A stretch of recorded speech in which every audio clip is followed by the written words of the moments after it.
Hello friends, स्वागत है आपका मेरे यूट्यूब चैनल में। और इस वीडियो में हम करने जा रहे हैं मैट्रिसेस चैप्टर से एक्सरसाइज 3.2 का इंट्रोडक्शन। तो 3.2 एक्सरसाइज के लिए सबसे स्टार्टिंग में जो हमारा टॉपिक है वो है operations on matrices. It means ये क्या होता है हमारा, जैसे कि हम अलजेब्रा में करते थे, कोई भी दो क्वांटिटी को हम एडिशन करते हैं, plus minus subtraction multiply and division, तो इसी तरीके से मैट्रिसेस में भी हमारी पूरी ये सेम ऑपरेशंस अप्लाई होते हैं, एडिशन सब्सट्रैक्शन मल्टीप्लाई डिवीज़न। तो अब इन सब चीज़ों को करते कैसे हैं और ये कब क्या एग्जिस्ट करेगी नहीं करेगी और इन सब के क्या बेनिफिट्स हैं या क्या रूल्स हैं, इन सब चीज़ों को हम देखते हैं। तो सबसे पहली चीज़ हमारी क्या ऑपरेशंस ऑफ मैट्रिसेस में, एडिशन ऑफ मैट्रिसेस। तो पहला हमारा क्या है, एडिशन ऑफ मैट्रिक्स। इसके अंदर क्या है हमारा कि देखो, अब मान लो कि एक मैट्रिक्स ए है 1 2 3 4 और एक मैट्रिक्स बी है 1 2 1 2। तो एडिशन ऑफ मैट्रिक्स में सबसे पहले हम देखते हैं कि एग्जिस्ट करती है या नहीं करती, और अगर है तो फिर कैसे करेंगे। तो सबसे पहली चीज़ जो होती है हमारी क्राइटेरिया या रिक्वायरमेंट कि ये एग्जिस्ट करेगी, तो इसको मैं लिख देता हूँ यहाँ पे क्राइटेरिया, वो होना चाहिए हमारा सेम ऑर्डर। इट मीन्स जो मैट्रिक्स ए है और जो मैट्रिक्स बी है, इन दोनों का ऑर्डर सेम होना चाहिए। जैसे ये कितनी है, 2 रो है इसमें एंड 2 कॉलम, 2 इंटू 2 ऑर्डर, इसका भी 2 इंटू 2 ऑर्डर है। तो इट मीन्स ये दोनों ही मैट्रिक्स सेम ऑर्डर की है, तो एडिशन इसमें एग्जिस्ट करेगा। अब एडिशन कैसे होता है, ए मैट्रिक्स के हर एक जो एलिमेंट है वो बी मैट्रिक्स के कंपोनेंट से जो सेम कॉरस्पॉन्डिंग एलिमेंट है उसके साथ एडिशन में पार्टिसिपेट करेगा। इट मीन्स अगर मैं यहाँ पे a प्लस बी लिखूँ तो वो कुछ इस तरीके से होगा, 1 2 3 4 प्लस 1 2 1 2, जो कि ऐसे होगा। देखो अब 1 इसके कॉरस्पॉन्डिंग क्या है, इसका a11 इसके a11 से प्लस होगा। It means 1 plus 1। देन इसी तरीके से R1 का और सेकेंड कॉलम का एलिमेंट a12 इस बी मैट्रिक्स के a12 एलिमेंट से प्लस होगा। It means 2 plus 2। सेम इस तरीके से 3 प्लस 1 एंड 4 प्लस 2 4 प्लस 2। ये अब क्या आ गई हमारी मैट्रिक्स a प्लस बी, ये आ जाएगा हमारा 2 4 3 प्लस 1 4 एंड 4 प्लस 2 6। तो इस तरीके से हमारा एडिशन ऑफ मैट्रिक्स हो गया। अब इसके अंदर एक चीज़ थी कि हमें रिक्वायरमेंट की क्राइटेरिया था कि भाई सेम ऑर्डर होना चाहिए। अगर सेम ऑर्डर ना होता तो क्या होता, अब देखो मान लो यहाँ पे एक और एलिमेंट होता, ये ऑर्डर 2 इंटू 3 की मैट्रिक्स होती, तो यहाँ पे कुछ 3 या फिर 4 कोई ऐसा एलिमेंट होता, तो ये 1 1 तो प्लस हो जाते, फिर 2 और 2 भी प्लस हो जाते यहाँ पे, बट 3 के लिए कोई यहाँ पे एलिमेंट बचता नहीं, और एलिमेंट बचेगा नहीं तो इट मीन्स कोई होता क्या है कि सारे के सारे कंपोनेंट हमारे एलिमेंट जो है पार्टिसिपेट करने चाहिए, तभी तो एडिशन या फिर कोई भी प्रॉपर्टी या ऑपरेशन हम बोलेंगे कि एग्जिस्ट हुआ या फिर एप्लीकेबल हुआ। लेकिन यहाँ पे कोई एलिमेंट ही नहीं है तो हम प्लस ही नहीं कर पाएंगे, और अगर एक चीज़ छूट गई तो इट मीन्स ऑपरेशन यहाँ पे एप्लीकेबल नहीं है, इसलिए एडिशन एग्जिस्ट नहीं करेगा। तो इस तरीके से हम एडिशन करते हैं, सेम ऑर्डर होना चाहिए, ये हमारा क्राइटेरिया है। सेम ऑर्डर में जो हमारे कॉरस्पॉन्डिंग एलिमेंट हैं उस अपने दूसरी मैट्रिक्स के साथ जाके एडिशन से जाके प्लस होते हैं, और इस तरीके से हो जाता है। अब इसी के साथ है हमारा है सब्सट्रैक्शन ऑफ मैट्रिक्स, या जिसे हम कहते हैं difference of matrix. Subtraction of matrix, यहाँ पे क्या है हमारा, जैसे प्लस है एडिशन है, सेम इसी तरीके से सब्सट्रैक्शन का भी होता है। अब या तो सेम मैट्रिक्स ले लेते हैं, यहाँ पे ए मैट्रिक्स थी हमारी 1 2 3 4 और बी मैट्रिक्स हमारी क्या है यहाँ पे 1 2 1 2। तो देखो सब्सट्रैक्शन में क्या होगा, यहाँ पे भी वही चीज़ है, रिक्वायरमेंट सेम ऑर्डर होना चाहिए तभी होगा सब्सट्रैक्शन भी।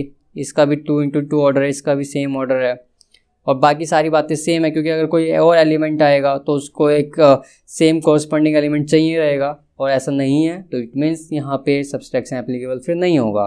तो सेम ऑर्डर है, यहाँ पे एप्लीकेबल होगा, और कैसे होगा, a माइनस बी 1 2 3 4 माइनस करेंगे 1 2 1 2, अगेन 1 में से 1 माइनस होगा, यहाँ पे 1 माइनस 1 2 माइनस 2 3 माइनस 1 4 माइनस 2, तो देखो यहाँ पे हमारा a minus B final result आने वाला है 1 माइनस 1 0, 2 माइनस 2 0, 3 माइनस 1 2 एंड 4, ये माइनस है, 4 माइनस 2 2। तो ये हमारा फाइनल रिजल्ट आ गया सब्सट्रैक्शन का। तो ये हो गया हमारी सब्सट्रैक्शन और एडिशन ऑफ मैट्रिक्स। अब इसकी कुछ प्रॉपर्टीज़ होती हैं, इनकी कुछ प्रॉपर्टीज़ होती हैं, उनको हम देखते हैं। तो देखो properties of matrix addition and properties of matrix subtraction. तो पहला है हमारा कम्यूटेटिव।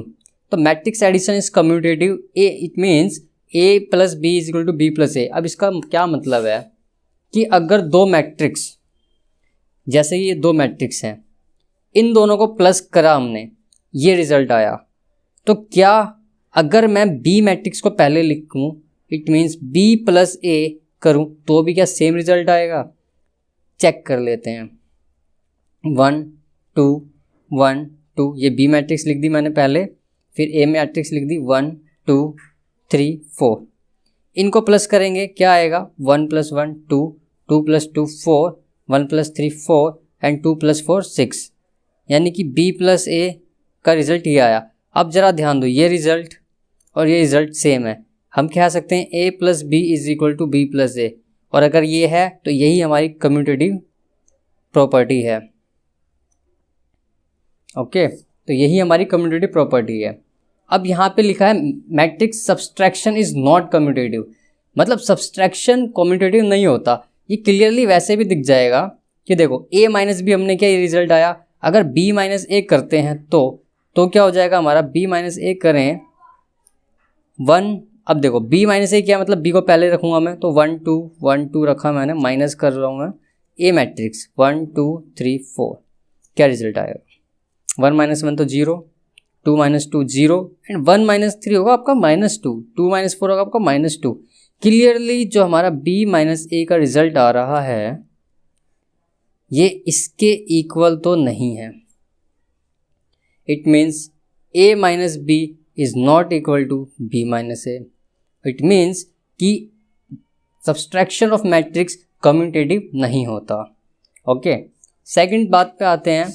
यहाँ लिखा है हमारा मैट्रिक्स एडिशन जो है एसोसिएटिव होता है, मतलब कि पहले मैं दो मैट्रिक्स को ऐड कर दूं और उसके बाद तीसरी मैट्रिक्स ऐड करूं, तो जो रिजल्ट आएगा वो इक्वली होगा कि अगर मैं कोई तीसरी मैट्रिक्स और दूसरी मैट्रिक्स को पहले प्लस करूं और उसके बाद पहली में ऐड करूं। तो मैट्रिक्स एडिशन क्या होता है? एसोसिएटिव होता है। और सब्सट्रैक्शन जो है नॉट एसोसिएटिव होगा। ये क्लियर भी है क्योंकि माइनस है, तो माइनस जहाँ भी आता है कुछ तो चेंजेस लाएगा। अप्रोच देखो, ए प्लस करते हैं तो इतना वेरी नहीं करेगा, पर माइनस के साथ अप्रोच बिल्कुल चेंज हो जाती है। तो matrix subtraction is not associative. Then existence of additive identity. अब ये क्या है? एडिटिव आइडेंटिटी क्या होती है कि मान लो कि एक मैट्रिक्स है, मान लो ये मैट्रिक्स है कोई, ये मैट्रिक्स है मान लेते हैं, इसमें मैं कोई मैट्रिक्स ऐड कर रहा हूँ, कोई एक बी मैट्रिक्स है यहाँ पे, और इन दोनों का जो रिजल्टेंट है प्लस करने के बाद वो यही आ जाए, ए मैट्रिक्स ही आ जाए, तो इस मैट्रिक्स को हम क्या बोलेंगे? ये इसकी एडिटिव आइडेंटिटी है। इट मीन्स इसका मतलब है कि कोई भी ऐसी मैट्रिक्स जिसको मैं किसी ए मैट्रिक्स में प्लस करूं तो उसका रिजल्ट वही मैट्रिक्स आ जाए। और जनरली क्या होता है? जीरो मैट्रिक्स होती है। तो जीरो मैट्रिक्स को हम कैपिटल ओ से भी दिखा देते हैं। तो ये हमारी जीरो मैट्रिक्स होती है जो कि एडिटिव आइडेंटिटी का काम करती है।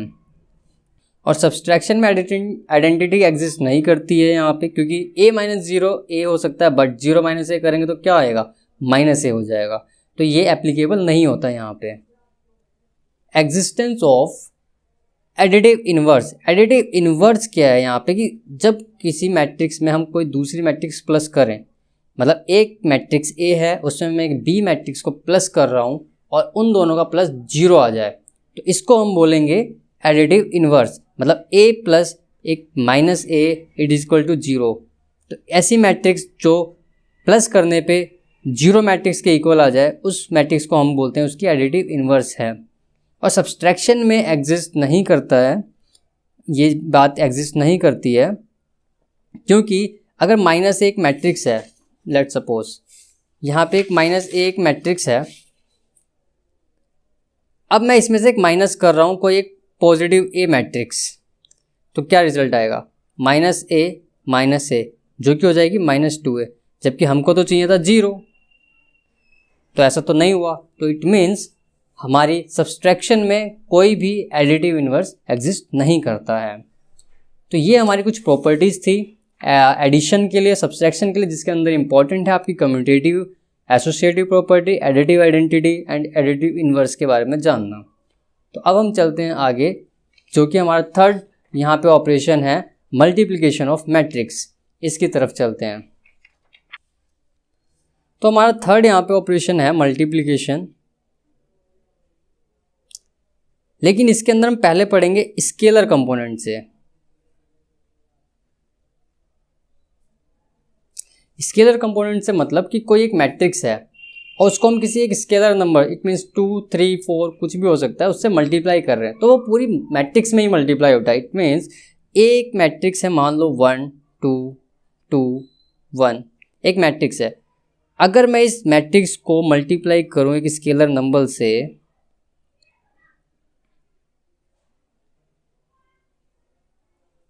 टू से मैं मल्टीप्लाई करूं तो 2 एक क्या होगा हमारा, 2 1 2 2 1 ऐसे लिखेंगे पहले। और इसका मतलब क्या होगा हमारा, ये सारा जब ये 2 हमारा इस मैट्रिक्स से मल्टीप्लाई होगा, मतलब एक स्केलर नंबर मैट्रिक्स से मल्टीप्लाई होने जा रहा है, तो कैसे होगा देखो, हर एक एलिमेंट से 2 मल्टीप्लाई होगा, 2 इंटू 1 2 इंटू 2 2 इंटू 2 2 इंटू 1, तो इट मीन्स 2a की वैल्यू क्या आ जाएगी हमारी 2 2 2 जा 4 2 2 जा 4 2 2 1 जा 2। तो इस तरीके से हमारा स्केलर कंपोनेंट मल्टीप्लाई होता है, मतलब मैट्रिक्स के हर एक एलिमेंट से मल्टीप्लाई हो जाएगा हमारा स्केलर कंपोनेंट। इसकी प्रॉपर्टी है, सिंपल प्रॉपर्टी है, दो प्रॉपर्टी है ओपन द ब्रैकेट टाइप, जिसमें पहली प्रॉपर्टी हमारी क्या है कि KA plus B, it means अगर कोई स्केलर नंबर है और कोई दो मैट्रिक्स का अलग अलग एडिशन है, उससे प्लस करें, तो हम इसको इस तरीके से भी कर सकते हैं कि पहले उस स्केलर मल्टीपल को A से मल्टीप्लाई कर लें और प्लस कर लें कि उस मल्टीपल को B से, इक्वल सेम रिजल्ट आएगा। इट मीन्स अगर मान लो एक एक्स है, जैसे ये हमने लिया था, तो एक 2 से हमें मल्टीप्लाई करना कोई A प्लस B मैट्रिक्स है, तो हम इसको ऐसे भी कर सकते हैं, 2 को एक बार A से मल्टीप्लाई कर लें और प्लस कर दे, फिर उसका जो रिजल्ट आएगा B से मल्टीप्लाई करके 2 से, सेम रिजल्ट आएगा। और दूसरी प्रॉपर्टी है K प्लस L लिखा है यहाँ पे A, और यहाँ पे मतलब ये कि दोनों की दोनों ही हमारे स्केलर हैं, ये दोनों ही की दोनों हमारे स्केलर कंपोनेंट है। तो ये कैसे होगा कि ये सेम इस तरीके से ये भी है, ओपन द ब्रैकेट, पहले आप K को A से मल्टीप्लाई कर लें और L को अलग से A से मल्टीप्लाई करें, आंसर जो आएगा सेम ही होगा। अब हमारा मेन कंसेप्ट यहाँ पे आ रहा है मल्टीप्लाई का, multiplication of matrix, multiplication of matrix.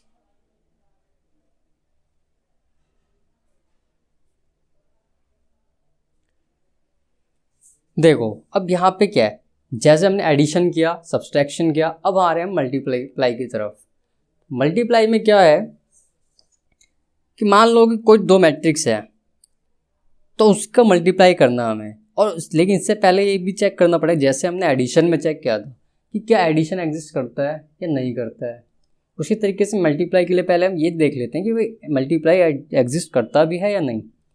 तो उसको चेक करने का क्या तरीका है, अगर तो मान लो मैट्रिक्स कोई एक A इस तरीके से दे रखी है हमारी, मान लो 1 2 2 3 एक मैट्रिक्स है और एक B मैट्रिक्स है 1 2 3 2 1 3, तो इस मैट्रिक्स का ऑर्डर हमने देखा क्या है, 2 रो हैं 2 कॉलम है, 2 रो हैं 2 कॉलम है, 2 इंटू 2। इस मैट्रिक्स का क्या ऑर्डर है, 2 रो हैं 2 इंटू कॉलम क्या है 3।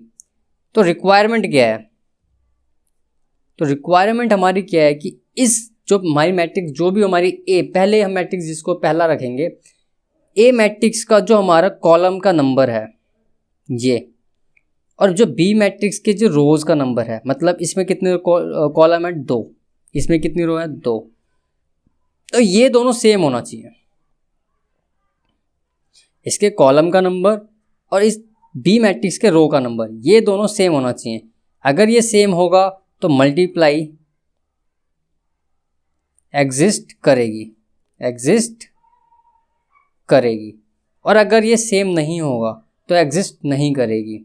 ओके, अब देखो एक तो ये एग्जिस्ट करेगी। अब जब एग्जिस्ट करेगी तो एक नई मैट्रिक्स आएगी यहाँ पे, मतलब ए और बी का मल्टीप्लाई होगा तो कोई नई मैट्रिक्स आएगी यहाँ पे सी, और इसका भी कोई ना कोई तो ऑर्डर होगा, यहाँ पे कोई ऑर्डर होगा। तो वो ऑर्डर कैसे आएगा? तो अब देखो, अगर ए मैट्रिक्स का ये हमारी 2 इंटू 2 थी और मल्टीप्लाई करने जा रहे हैं हम इसको 2 इंटू 3 मैट्रिक्स से, तो पहली चीज़ हमने देखी दोनों सेम है, इसका कॉलम और इसका नंबर ऑफ रो सेम है, तो मल्टीप्लाई क्या एग्जिस्ट करेगा। अब जब एग्जिस्ट करेगा तो जो सी मैट्रिक्स हमारा जो रिजल्ट में आएगा मल्टीप्लाई करके, तो उसका ऑर्डर होगा वो इस तरीके से होगा, इसका रो इनटू इसका column. It means first matrix का रो और सेकंड मैट्रिक्स का कॉलम ही आपका नया ऑर्डर बन जाएगा जो आपकी नई मैट्रिक्स आएगी उसका। इसको इस तरीके से भी कर सकते हैं, आप पहले सेम चीज़ देख लो कि अगर सेम है तो एग्जिस्ट करेगी, इनको स्किप कर दो। इनको आपने स्किप कर दिया तो देखो यहाँ क्या बचा, ए मैट्रिक्स का 2, इस बी मैट्रिक्स का 3, तो यही इसका नई मैट्रिक्स का ऑर्डर है। तो ये तो हो गया हमारा चेक करने का कि एग्जिस्ट करती है मैट्रिक्स या नहीं एग्जिस्ट करती है। अब हम करेंगे इसकी मल्टीप्लाई कैसे करते हैं। तो इसकी मल्टीप्लाई के लिए थोड़ा सा समझा देते हैं यहाँ पे कि देखो, अगर यहाँ पे दो मैट्रिक्स है, हमने देख लिया, यहाँ पे एक एग्जांपल लिया है मैंने, जैसे यहाँ पे एक एग्जांपल है 1 2 3 4, एक ए मैट्रिक्स थी, एक बी मैट्रिक्स थी, यहाँ पे रो 1 रो 2 कॉलम 1 कॉलम 2 है, रो वहाँ पे 1 2 एंड 3 कॉलम है। इसका रो इसका कॉलम इसका रो इक्वल था, मतलब एग्जिस्ट करेगी। और जो नई मैट्रिक्स बनेगी ए बी का मल्टीपल हो गया 2 इंटू 3। तो हम सबसे पहले क्या करेंगे, अब हम इसको करके बताते हैं।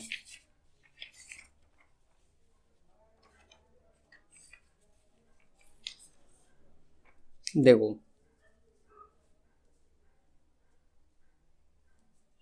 मान लेते हैं ये मैट्रिक्स हमारी ए है 1 2 1 3, और ये बी मैट्रिक्स है हमारी 1 2 1 2 1 2। ऑर्डर देखिए, ए मैट्रिक्स का 2 इंटू 2, बी मैट्रिक्स का ऑर्डर 2 रोज इंटू 3 कॉलम। इसकी कॉलम और इसका रो सेम है, मतलब मल्टीप्लाई एग्जिस्ट करेगा। और जो नई मैट्रिक्स आएगी, मतलब ए बी को मल्टीप्लाई करके जो मैट्रिक्स आएगी उसका ऑर्डर क्या होगा, इसका रो इंटू इसका कॉलम 3।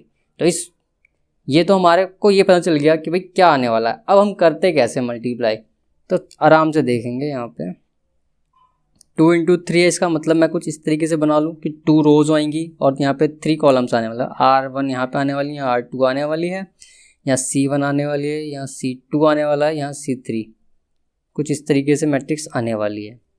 ठीक है, करते कैसे हैं। ए मैट्रिक्स के रो का पहला एलिमेंट हम पकड़ेंगे और बी मैट्रिक्स के कॉलम का फर्स्ट एलिमेंट पकड़ेंगे, और ऐसे चलते हैं। पहले इधर से रो, इसकी रो और इसका कॉलम, मतलब जब 1 को मैं पहले 1 से मल्टीप्लाई करूँगा, फिर प्लस करेंगे, 2 को मैं मल्टीप्लाई करूँगा 2 से, फिर यहाँ पे हम चलेंगे नेक्स्ट कॉलम की तरफ जो कि हमारा C2 बनेगा यहाँ पे। तो C1 का मतलब यहाँ पे क्या होगा, इसका R1 C1 plus R2 R1 C1। ठीक है, फिर यहाँ पे इसका क्या होगा, C2 कॉलम कैसे बनेगा, R1 C2 plus R1 C2, है ना। मतलब इसकी रो चलेगी, इसका कॉलम चलेगा, इस तरीके से चलेंगे। और ये इस तरीके से हमारी पहले रो 1 कंप्लीट होगी इसके कॉलम के थ्रू, फिर हमारा रो 2 कॉल कंप्लीट होगा। अब करते हैं यहाँ पे आराम से। इसका देखो, रो 1 में फर्स्ट एलिमेंट क्या है 1 इंटू किससे होगा, पहले कॉलम के फर्स्ट एलिमेंट से 1 प्लस 2 इंटू किससे होगा 2 से इसका, क्योंकि देखो कॉलम 1 में सेकंड क्या आ रहा है यहाँ पे 2। अब हम चलते सेकंड की तरफ। 1 into 2 first row second column, 1 into 2 plus 2 into 1 first row second column second element. फिर यहाँ पे कॉलम 3 की तरफ 1 इंटू 1 प्लस 2 इंटू 2 इंटू 2। तो देखो ध्यान से, कॉलम 1 आ रहा है यहाँ पे, कॉलम 2 आ रहा है यहाँ पे, कॉलम 3 आने लग गया। अब देखो, अब हम रो 1 हमारी हो चुकी है, अब रो 2 से करेंगे इसी तरीके से, यानी 1 into 1 1 into 1 plus 3 into 2, then 1 into 2, second column पे आ गए, 1 into 2 plus 3 into 1, then 1 into 1 plus 3 into 2, ये हो गया हमारा। अब इसी को हम करेंगे आगे फर्दर प्लस करेंगे और आंसर हमारा आ जाएगा 1 into 1 1 plus 2 into 2 4, 1 into 2 2 plus 2 into 1 2, 1 plus 2 into 2 4, 1 plus 3 into 2 6, 1 into 2 2 plus 3 into 1 3, 1 plus 6। A B की वैल्यू आ चुकी है, या ये हम कह सकते हैं ए बी मैट्रिक्स हमारी आ गई है, जो कि ऑर्डर 2 इंटू 3 की है, 5 4 5 7 5 7, और ऑर्डर के इस मैट्रिक्स है 2 इंटू 3, जो कि हमने अर्लियरली डिस्कस किया था। तो इस तरीके से हमें मल्टीप्लाई करना होता है। अब हम मल्टीप्लाई की कुछ प्रॉपर्टीज़ को डिस्कस कर लेते हैं। इसकी भी प्रॉपर्टीज़ होती हैं। अब इसके अंदर क्या, सबसे पहली प्रॉपर्टी क्या होती है हमारी, मैट्रिक्स मल्टीप्लिकेशन में और में नॉट बी कम्यूटेटिव। जब हम कम्यूटेटिव की बात करते हैं तो मैट्रिक्स मल्टीप्लिकेशन के बारे में हम क्या कहते हैं। अब देखो, कम्यूटेटिव का मतलब तो ये होना चाहिए ए बी का मल्टीपल बराबर हो बी ए के, तो ये पॉसिबल है और नहीं भी है। तो देखो कैसे ऐसा हो सकता है कि ए बी का मल्टीपल बराबर आए बी ए को, मतलब पहले मैं ए को रखूं और बी को रखूं और मल्टीपल सेम आए, तो it may be possible. Okay, और ऐसा भी हो सकता है कि A B is not equal to B A, कि मतलब ए बी का जो मल्टीपल आया है, जो वैल्यू आई है, मैं जब बी और ए को करूँ, मतलब बी को पहले रखूँ फिर ए को करूँ, ज़रूरी नहीं सेम आए आंसर। ओके, तो इट में भी पॉसिबल कि ना इक्वल। और एक तीसरी कंडीशन ये भी है कि ऐसा भी हो सकता है कि ए बी तो एग्जिस्ट करता है, ए बी एग्जिस्ट, लेकिन बी ए एग्जिस्ट ही ना करे, डज नॉट एग्जिस्ट। तो कम्यूटेटिव तक तो हम जाएंगे ही नहीं, ये एग्जिस्ट ही नहीं करा। अब देखो, ए मैट्रिक्स का ऑर्डर क्या था 2 इंटू 2, बी मैट्रिक्स का क्या ऑर्डर था हमारा 2 इंटू 3। अब जब मैं बी इंटू ए करूँगा, इट मीन्स बी ए करने जाऊँगा, तो मैं क्या करूँगा, पहले बी लिखूँगा मैट्रिक्स 2 इंटू 3, देन ए मैट्रिक्स लिखूँगा 2 इंटू 2। अब मैं ये चेक करूँगा क्या ये सेम है, इसका 3 है इसका 2 है, तो सेम ही नहीं है, मतलब एग्जिस्ट ही नहीं करेगा ये, तो एग्जिस्ट ही नहीं करेगा, तो हम बात ही नहीं कर सकते कम्यूटेटिव की। तो इसमें तीनों केस पॉसिबल है। ये भी पॉसिबल है कि भाई इक्वल आ जाए, और ये भी पॉसिबल इक्वल ना आए, और ये भी पॉसिबल है कि ए बी तो एग्जिस्ट करे पर बी एग्जिस्ट ही ना करे। तो ये 3 केस हो सकते हैं इसके अंदर, कम्यूटेटिव की बात करते हैं जब हम।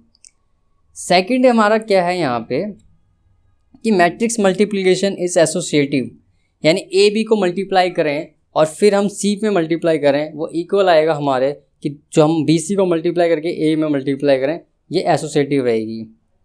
डिस्ट्रीब्यूटिव लॉ क्या कहता है, वो सेम ओपन ब्रैकेट, अगर बी प्लस सी ए मैट्रिक्स से मल्टीप्लाई कर रहे हैं किसी बी प्लस सी मैट्रिक्स को, तो ये ए बी मतलब ए और बी को पहले मल्टीप्लाई करें और प्लस करें ए और सी को, तो इक्वल रिजल्ट आएगा। फोर्थ प्रॉपर्टी क्या था, existence of multiplicative identity.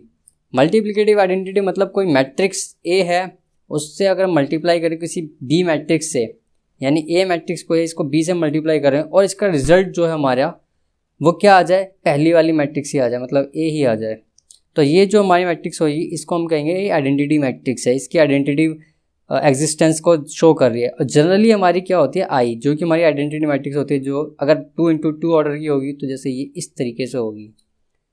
And the existence of multiplicative inverse, इसका मतलब क्या है, जैसे हम नॉर्मल अलजेब्रा में कहते हैं, अगर जैसे मान लो ये 5 है, इंटू 5 इन्वर्स करूँ मैं, तो इसको मैं ऐसे लिख सकता हूँ 5 इंटू 1/5, तो ये क्या हो गया, ये 1, ये नॉर्मल अलजेब्रा में। इसी तरीके से मैट्रिक्स में क्या होता है कि ये ए मैट्रिक्स है, अगर कोई एक ऐसी मैट्रिक्स जो कि मल्टीप्लाई करने पे आइडेंटिटी मैट्रिक्स दे दे, इस चीज़ को हम बोलेंगे, इस मैट्रिक्स को हम बोलेंगे इसका इन्वर्स है। और क्योंकि ये मल्टीप्लाई करने पे है तो इनको हम क्या बोलेंगे, मल्टीप्लिकेटिव इन्वर्स। इसको मल्टीप्लाई करने पे आइडेंटिटी मैट्रिक्स आ जा रही है, मतलब इट्स जस्ट इक्वल टू 1 की वैल्यू आ जा रही है। और ऐसा भी है कि ए इन्वर्स और इसके बाद भी, मतलब जैसे ए इंटू बी है तो बी इंटू ए करे तो भी सेम वैल्यू आए, मतलब ए इन्वर्स इंटू ए की वैल्यू आई ही आए, यहाँ से भी आए यहाँ से भी आए। ठीक, तो इसको हम क्या बोलेंगे कि ये हमारी एक मल्टीप्लिकेटिव इन्वर्स है। और ये किसके लिए? नॉन सिंगुलर मैट्रिक्स ए के लिए, नॉन सिंगुलर होनी चाहिए मैट्रिक्स ए। और 6th लाइन हमारी क्या कह रही है हमारी, zero matrix as product of two non zero matrix. इसका मतलब क्या है कि ए बी, अगर ए और बी मैट्रिक्स का प्रोडक्ट जीरो आया, मतलब जीरो मैट्रिक्स आई है, तो हो सकता है कि ए मैट्रिक्स जीरो हो तो आया हो, ये भी हो सकता है कि बी मैट्रिक्स जीरो तो आया हो। लेकिन वो एक और चीज़ कह रहा है कि ए बी की वैल्यू जीरो आई है, जीरो मैट्रिक्स आई, इसका मतलब हमेशा नहीं कि ए मैट्रिक्स जीरो हो और बी मैट्रिक्स भी जीरो हो। ये ऐसा हो सकता है कि ए और बी जीरो मैट्रिक्स नहीं थे पर उनका मल्टीप्लाई जीरो आ गया। तो मतलब हम इस चीज़ को यहाँ से हम ये रिजल्ट निकाल सकते हैं कि ज़रूरी नहीं कि अगर किसी दो मल्टीप्लाई का मल्टीपल जीरो आ रहा है, जीरो मैट्रिक्स आ रहा है, तो इसका मतलब जो ए और बी मैट्रिक्स है वो जीरो मैट्रिक्स हैं। वो ज़रूरी नहीं कि जीरो मैट्रिक्स हैं, वहाँ पे पर्टिकुलर नंबर्स हैं और वो मल्टीप्लाई करने के बाद जीरो दे रहे हैं हमको। तो ये चीज़ हमको ये समझा रही है। तो फिलहाल ये हमारी मेन चीज़ें थी, मेन कंसेप्ट थे जो कि हमारी 3.2 एक्सरसाइज करने में हेल्प करेंगे। तो इस वीडियो में फ़िलहाल इतना ही, मिलते हैं नेक्स्ट वीडियो में, तब तक के लिए धन्यवाद।